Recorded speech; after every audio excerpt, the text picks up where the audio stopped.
Good morning friends, a very warm welcome to our section of engineering Gurukul. आज हम लोग एक बहुत ही इम्पोर्टेंट टॉपिक के बारे में डिस्कशन करने जा रहे हैं, जो कि है इम्पोर्टेंट टॉपिक जो है वो है डीआरडीओ के बारे में। जितने भी मिसाइल्स है डीआरडीओ के इम्पोर्टेंट मिसाइल है उसके बारे में डिस्कशन करने जा रहे हैं। ये जो टॉपिक है अपकमिंग एग्जामिनेशन जितने भी हैं, यूपीएससी प्री हो, एसएससी की हो, सीजीएल की हो, बैंक की हो या एसबीआई के जो मेंस आने वाले हैं, या कोई भी इंजीनियरिंग के जो विजाग स्टील की तैयारी कर रहे हैं, सबके लिए बहुत ही इम्पोर्टेंट है। क्योंकि आने वाले एग्जामिनेशन जितने भी है या प्रीवियस एग्जामिनेशन में ये मिसाइल से एटलीस्ट 1 और 2 क्वेश्चन जरूर पूछे जाते हैं। सो आप लोगों के रिक्वेस्ट से मैं ये वीडियो बना रहा हूँ, ठीक है। जरूर इसे ध्यान से देखिए और चाहता हूँ मैं सबको हेल्प मिले इससे। So let's start. ये जो है डीआरडीओ आप लोगों को पता है कि ये मिनिस्ट्री ऑफ डिफेंस के अंतर्गत आता है, रक्षा मंत्रालय, और इसे हेल्प करती है विकास विभाग भी इसे हेल्प करती है, ठीक है। ये अपने तीनों सेवाओं जो हैं आर्मी, नेवी और एयरफोर्स, उसके लिए आर्म और टेक्नोलॉजी प्रोवाइड करती है। साथ में ये जो हैं तीनों जो सेवाएं हैं इनको aeronautics, combat vehicles, engineering systems और advance computing and simulation, special material, naval systems, life science, training, information system और एग्रीकल्चर भी प्रोवाइड करती है। और आप लोगों को पता होगा कि DRDO stands for defence research and development organisation है। और लेट्स स्टार्ट। आप लोगों को कुछ डीआरडीओ के बारे में इंपॉर्टेंट फैक्ट मैं बता दूं। ये देश के जुड़े रक्षा अनुसंधानों के लिए कार्य करती है और अपने तीनों सेवाओं जो है जल, थल और जो है तीनों ही जो सेवाएं हैं उसके लिए जो है आर्म्स एंड टेक्नोलॉजी प्रोवाइड करती है। So it's a fact about some important fact about DRDO. That's है जो है ये डीआरडीओ जो है मिलिट्री रिसर्च डेवलपमेंट के लिए कार्य करती है। ये जो है डीआरडीओ का हेडक्वार्टर जो है वो है न्यू दिल्ली में। इसका जो फाउंडेशन हुआ था वो 1958 में हुआ था। और ये बहुत ही इम्पोर्टेंट है कि इसका मोटो जो है वो संस्कृत में जो है आलस्य मूलम विज्ञानम, इसका अर्थ है स्ट्रेंथ ऑरिजिन इन साइंस।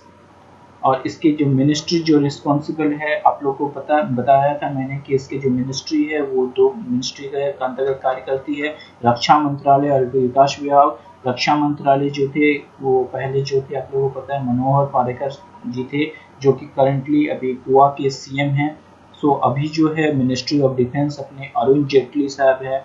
और चीफ सेक्रेटरीट जो है बहुत ही इंपॉर्टेंट है, क्वेश्चन इसे ध्यान से देखिए। चीफ सेक्रेटरीट जो है ये एजेंसी के चीफ सेक्रेटरीट जो है वो है डी एस चिरोस्तोपर। बार बार देखिए दोस्तों, डी एस चिरोस्तोपर जो है वो चीफ सेक्रेटरी हैं। और टोटली अभी जो है डीआरडीओ में टोटली जो है 5000 साइंटिस्ट है और 30,000 इसमें करंटली एम्प्लॉय है।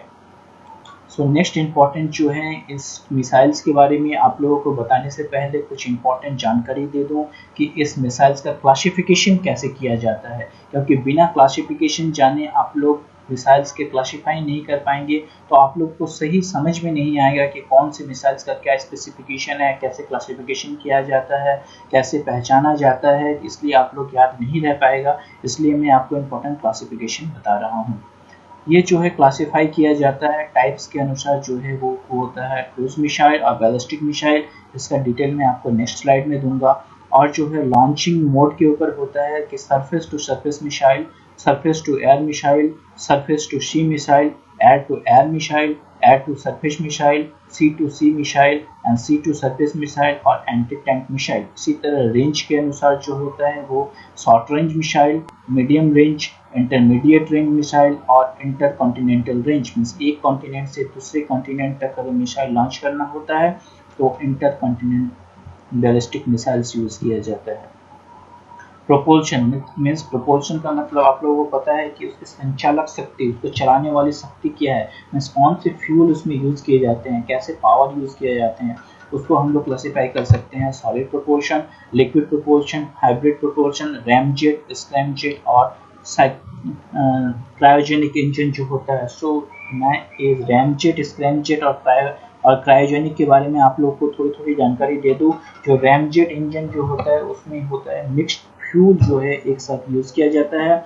मिक्स्ड फ्यूल यूज़ किया जाता है, और ये जो है मिक्स्ड फ्यूल के साथ एयर को मिक्स करके हम लोग इग्नाइट करते हैं, जिससे कि सबसोनिक स्पीड, 3 तरह के स्पीड होते हैं, इंजीनियरिंग के जो स्टूडेंट्स होंगे उनको ज़्यादा समझ में आएगा। 3 तरह के होते हैं, सुपरसोनिक, सबसोनिक और सोनिक होते हैं। तो इसमें रैमजेट में एयर के साथ मिक्स्ड किया जाता है फ्यूल को और इग्नाइट किया जाता है, तो सबसोनिक स्पीड जो होते हैं वो रिलीज होते हैं, और जिसके कारण शॉक वेव जो होता है एनर्जी के रूप में शॉक वेव प्रोड्यूस होता है, और जिसके कारण हम लोगों को स्पीड प्रोड्यूस होता है। पर इसका एक डिसएडवांटेज है, ये शॉक वेव प्रोड्यूस होने के कारण स्पीड स्लो हो जाता है और एफिशिएंसी कम हो जाती है। इसीलिए नया जो इंजन आया वो है स्क्रैमजेट। तो स्क्रैमजेट एक तरह से आप लोग कह सकते हैं कि मॉडिफाइड फॉर्म ऑफ रैमजेट है और इनोवेशन ऑफ रैमजेट है। इसमें क्या होता है कि हम लोग इसमें, जैसे कि हम लोग रैमजेट में सबसोनिक स्पीड यूज करते थे, स्क्रैमजेट में हम लोग सुपरसोनिक एयरफ्लो स्पीड यूज करते हैं स्क्रैमजेट में। नेक्स्ट जो है आप लोग देख रहे हैं क्रायोजेनिक इंजन। क्रायोजेनिक इंजन में हम लोग फ्यूल के रूप में ऑक्सीडाइजर को यूज करते हैं, और इम्पोर्टेंट बात मैं बता दूं इसके बारे में कि नासा का जो सैटर्न 5 जो था रॉकेट, उसके सक्सेस का मेन राज यही था, एक क्रायोजेनिक इंजन की वजह से उसको सक्सेस हुआ था, और ये cryogenic engine world war second में भी यूज हो चुका है। और नेक्स्ट जो है वो है गाइडेंस ई सिस्टम, मतलब किस तरह से गाइडेड किया जाता है मिसाइल को टारगेट करने के लिए, अलग अलग टारगेट किस लिए यूज किया जाता है वो टारगेटेड है। चलिए हम लोग नेक्स्ट स्टार्ट करते हैं। वो जैसे मैंने बताया 2 तरह के होते हैं, ये होते हैं क्रूज मिसाइल और एक होते हैं बैलिस्टिक मिसाइल। फर्स्ट जो होते हैं क्रूज मिसाइल, उसे आप लोग समझने की कोशिश कीजिए, बहुत ही इंपॉर्टेंट है, क्योंकि इसे आप लोग जब तक नहीं समझिएगा तब तक मिसाइल्स के बारे में आप लोगों को पता नहीं चल पाएगा। सबसे पहला जो है वो है क्रूज मिसाइल, तो बहुत ही आसान है। क्रूज मिसाइल जो है वो गाइडेड मिसाइल होता है, किसी टारगेट को हम लोग गाइड कर देते हैं और हम लोग लॉन्च कर देते हैं उसे किसी टारगेट को फिक्स करके, तो वो क्रूज मिसाइल में यूज किया जाता है। वो ये हमेशा एटमॉस्फेयर में ही होता है, ये कभी भी एटमॉस्फेयर से ऊपर नहीं जाता है, और इसके जो स्पीड होता है वो हमेशा कांस्टेंट होता है, उसका स्पीड हमेशा कांस्टेंट रहता है। नेक्स्ट जो है वो हम लोग बैलिस्टिक मिसाइल है, जैसे कि है बैलिस्टिक मिसाइल में क्या होता है कि जैसे हम लोग इस डायग्राम से समझ सकते हैं, बैलिस्टिक मिसाइल में क्या होता है कि हम लोग प्रोजेक्टाइल मोशन यूज करते हैं, गाइडेड नहीं यूज करते हैं, इसमें प्रोजेक्टाइल मोशन यूज कर सकते हैं। जैसे यूज हम लोग देख सकते हैं कि वन यहाँ से हम लोग लॉन्च किया, यहाँ से अर्थ के एटमॉस्फेयर के ऊपर चला गया, उसके बाद जिस पोजीशन पे हम लोग को लॉन्च करना था वहाँ पे हम लोग लॉन्च कर दिए। तो इसे स्पेशली वॉरहेड में जो प्री डिटरमाइंड टारगेट, जो पहले से ही हम लोग टारगेट सेट कर चुके हैं कि एक देश से हम लोगों को दूसरे देश में करना है, तो वहाँ पे यूज़ किया जाता है, तुरंत इसे यूज़ नहीं किया जा सकता है। बट हम लोग जो है क्रूज मिसाइल को तुरंत किसी टारगेट को सेट करके हम लोग यूज़ कर सकते हैं। तो चलिए हम लोग शुरू करते हैं कि DRDO के इम्पोर्टेंट मिसाइल्स के बारे में। सो फर्स्ट मिसाइल जो है वो है अग्नि-1 मिसाइल, ये आप लोग देख सकते हैं इसका होगा अग्नि-1 missile. So important fact about the Agni missile 1 missile is अग्नि-1 missile is an intermediate missile, ये एक इंटरमीडिएट मिसाइल है, मतलब इसका रेंज जो है वो इंटरमीडिएट रेंज है, और इसे डेवलप किया गया है DRDO द्वारा, ठीक है। उसे फर्स्ट जो है टेस्ट किया गया 1989 में चांदीपुर, जो कि ओडिशा में, आप लोगों को पता होगा बहुत ही फेमस लॉन्चर है। 1989 में चांदीपुर से लॉन्च किया गया, और इसका रेंज जो है 700 to 1250 किलोमीटर है, और इसे मैन्युफैक्चर किया गया है भारत डायनेमिक लिमिटेड के हेल्प से। ये मटेरियल प्रोवाइड करती है भारत डायनेमिक लिमिटेड, और इसका वेट जो है अग्नि-1 मिसाइल का वो है 12,000 केजी, इसका वेट जो है 12,000 केजी है। और इसे इंजन जो यूज़ किया गया है, इसमें सिंगल स्टेज इंजन यूज़ किया गया है, और इसमें जो प्रोपोर्शन यूज़ किया गया है, 2 तरह के प्रोपोर्शन यूज़ किए गए हैं। अग्नि-1 में सॉलिड प्रोपोर्शन बूस्टर के लिए यूज़ किया गया है, और अपर पार्ट के लिए जो है वो लिक्विड प्रोपोर्शन यूज़ किया गया है।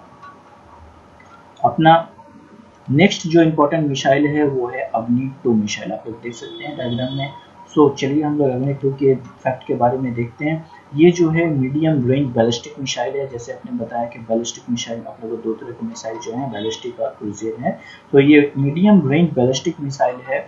उसे फर्स्ट टेस्ट किया गया 1999 में बालासोर के व्हीलर आइलैंड में, बालासोर आप लोगों को पता है ओडिशा में है, और उसे अभी करंटली यूज्ड किया जा रहा है इंडियन आर्मी के द्वारा, और उसे डिज़ाइन किया गया है DRDO के द्वारा, और उसे मैन्युफैक्चर, मतलब जिसके हेल्प ने, जिसने मटेरियल सप्लाई किया और जिसके हेल्प से मटेरियल मिला है वो है भारतीय डायनेमिक लिमिटेड और इसका वेट है 16,000 kg और इसे